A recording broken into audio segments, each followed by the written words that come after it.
Hello बच्चों, स्वागत है आपका एक और क्लास में, एक और वीडियो में, एक और लेक्चर में।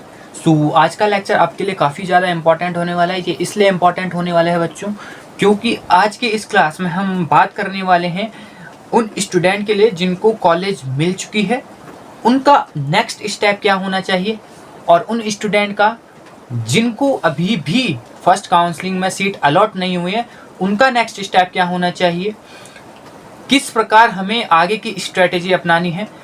इन सब टॉपिक पे आज हम डिस्कस करने वाले हैं। सो आई होप आप वीडियो को बिना स्किप करे पूरा देखेंगे। हर वीडियो को, हर लेक्चर को मैं कहता हूं प्लीज कंटिन्यूअसली पूरा देखिएगा। ये इसका उद्देश्य आपके टाइम को बर्बाद करना नहीं है, एक आपको गाइड करना है। इस वीडियो का उद्देश्य, इस लेक्चर का उद्देश्य आपको गाइड करना है, ना कि आपके टाइम को बर्बाद करना। ठीक है, तो सबसे पहले आपको ये बात समझनी होगी कि आपको बिना स्किप करे वीडियो को देखना होगा, चाहे आपको क्लास कितनी भी बोरिंग लगे। लेकिन अगर आपको अपना फ्यूचर बढ़िया करना है, अगर आपको नंबर चाहिए, तो कुछ बातों को आपको सोच विचार करके ही लाइफ में आगे बढ़ना पड़ेगा, तब जाके आप अपने करियर में सफलता हासिल कर पाएंगे। तो चलिए वीडियो को ज़्यादा लंबा न खींचते हुए मेन मुद्दे पे आज बात करते हैं। सबसे पहले आपको क्या करना चाहिए बच्चों, सबसे पहले अगर मैं बात करूं सेकंड काउंसलिंग करें या ना करें, ठीक है, सेकंड काउंसलिंग करें या ना करें, सबसे पहला क्वेश्चन बच्चों के दिमाग में आता है कि कौन कौन सेकंड काउंसलिंग कर सकता है।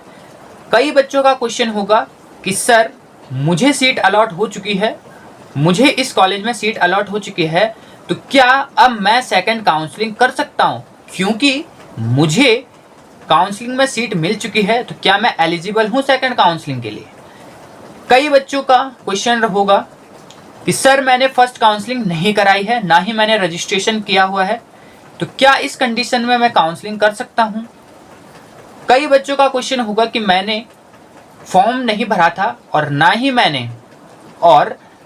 मैंने क्या किया था, ना ही मैंने एग्जाम दिया। फॉर्म नहीं भरा था तो एग्जाम कहाँ से देना है। ठीक है, तो सिंपल सी बात है, क्या वो इसके लिए अप्लाई कर सकते हैं। सब बात करेंगे हम, बस आपको धैर्य रख के सुनना पड़ेगा।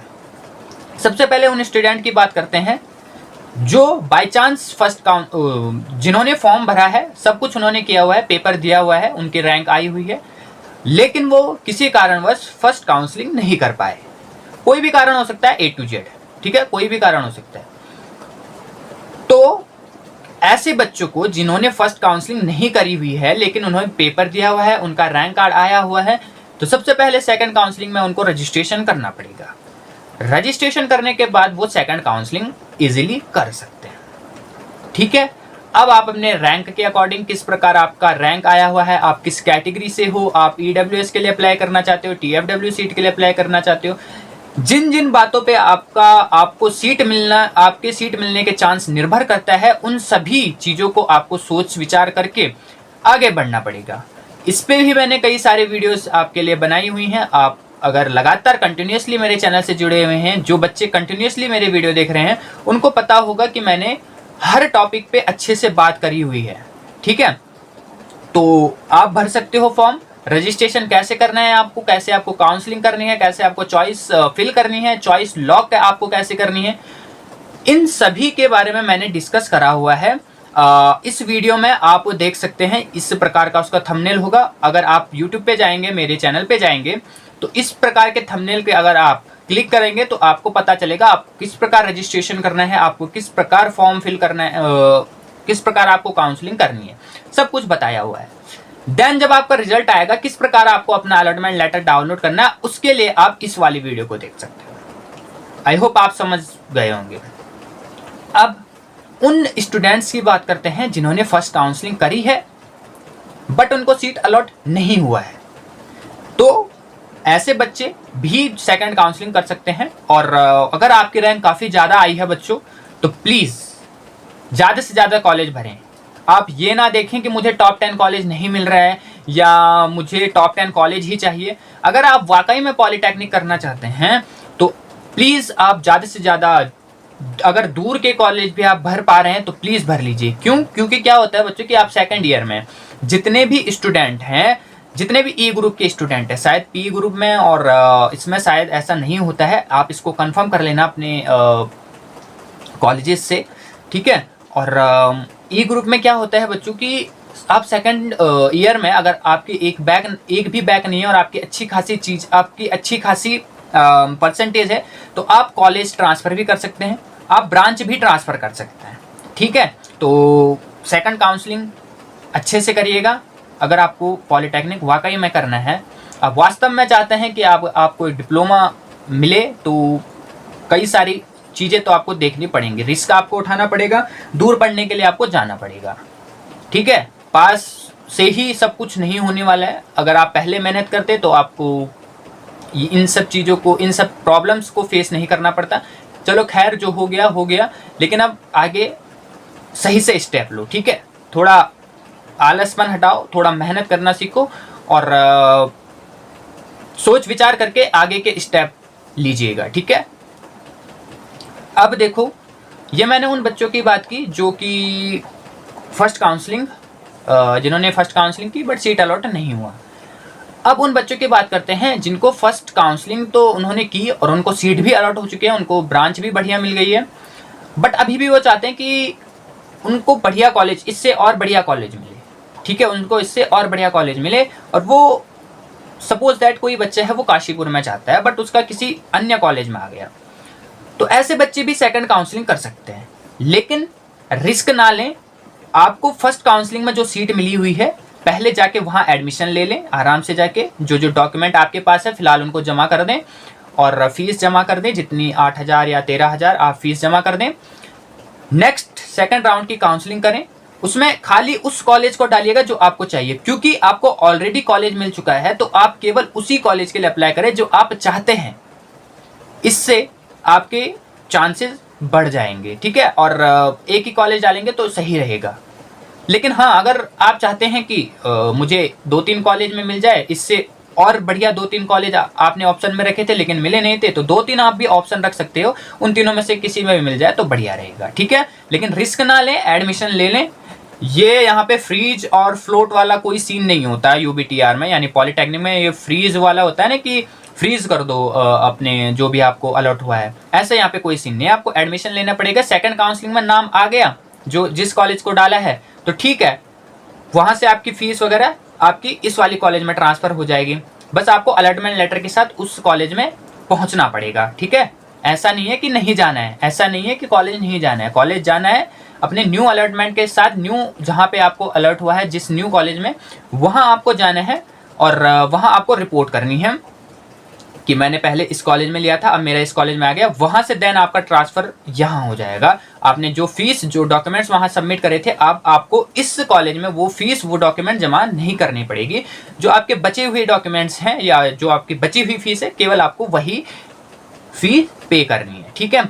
आई होप आप इतना समझे होंगे। तो ये पहला क्वेश्चन तो आपका, जितने भी बच्चों ने इस प्रकार के क्वेश्चंस करे हुए हैं, आई होप उनका डाउट जो है अच्छे से सॉल्व हो चुका होगा, ठीक है। साथ ही साथ मैंने ये भी बता दिया आपको कि कौन कौन काउंसलिंग कर सकता है। अब आपको काउंसलिंग कैसे करनी है, इंपॉर्टेंट ये है कि हम स्ट्रेटेजी कैसे अपनाएं। सबसे पहले आपको क्या करना पड़ेगा, सेकंड काउंसलिंग से पहले आपकी सीट मैट्रिक्स आएगी। जैसे ही सीट मैट्रिक्स आएगी, टेलीग्राम पे अपलोड कर दूंगा सीट मैट्रिक्स, चाहे ई ग्रुप हो, चाहे ए ग्रुप हो या चाहे पी ग्रुप हो, तीनों ग्रुप्स की सेकंड काउंसलिंग से पहले सीट मैट्रिक्स आती है। उस मैट्रिक्स में वो वाली सीट्स दिखाई जाती है जो कि अभी खाली हैं, ठीक है, क्योंकि फर्स्ट काउंसलिंग में आधी सीट तो भर चुकी हैं। अब जो बची कुछ सीटें हैं वो आपको देखनी है। अब आपको सबसे पहले ये देखना है कि आप अगर EWS से चाहते हैं, आप काशीपुर में EWS सीट चाहते हैं, तो क्या काशीपुर में EWS सीट अवेलेबल है? अगर अवेलेबल नहीं है तो आप फालतू में क्यों काशीपुर डालेंगे? समझ रहे हो? आई होप आप समझ रहे होंगे कि मैं क्या कहना चाह रहा हूँ कि जो सीट आपको चाहिए, अगर उस कॉलेज में वो सीट उस ब्रांच में अवेलेबल है ही नहीं, तो काउंसलिंग करने का क्या मतलब है? इसके अलावा इससे आप अतिरिक्त कॉलेज भरिए जो और आप जिसमें करना चाहते हैं, ठीक है। तो सीट मैट्रिक्स देखना इंपॉर्टेंट हो जाता है यहाँ पे, ठीक है, ठीक है। वो आपको अंधेरे में तीर नहीं चलाना है, देख के करना है कि हाँ सीट मैट्रिक्स इस कॉलेज में ये सीट है, मैं ठीक है मैं भर दूंगा, आने के चांस हैं। ठीक है, अब जो बच्चे जिन बच्चों का नहीं हुआ है पहले उसमें, वो तो फिर भरेंगे ही भरेंगे, लेकिन थोड़ा देख के सीट मैट्रिक्स, ठीक है, कि सीट अवेलेबल है या नहीं है।